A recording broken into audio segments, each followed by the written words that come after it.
And we'd like to see a world in which every person gets access to this type of basic testing.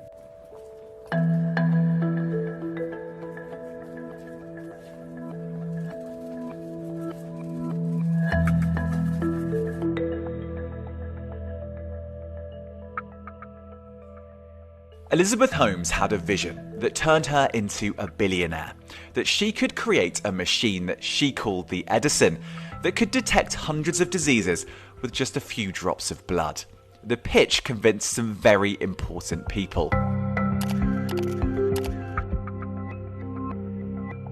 This used to be the very plush and very expensive head offices of Theranos, and the great and the good came here. Even Joe Biden, when he was vice president, came to California and heaped praise on the company. Success seemed inevitable. Well, this is my certificate for Theranos showing my shares, and it was actually signed by Elizabeth Holmes. A sad bit of history, but history nevertheless. Eileen LaPera was a secretary in Silicon Valley. She heard about this amazing new company. My boss had indicated that it was going to be, in his words, the next Apple, and that I should get as many shares as I could. And so I did. It was 6 figures, which was a large amount for me.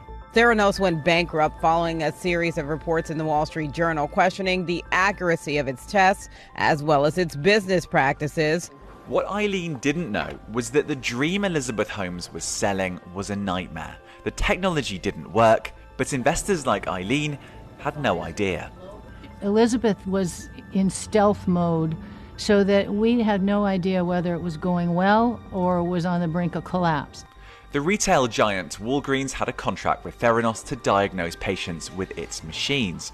However, the court heard that Theranos wasn't using its Edison machines, but was instead using openly available diagnostic equipment. The court also heard that some patients had been misdiagnosed. I just really resent that somebody would make such a massive fraud, especially when so many people told her this isn't working.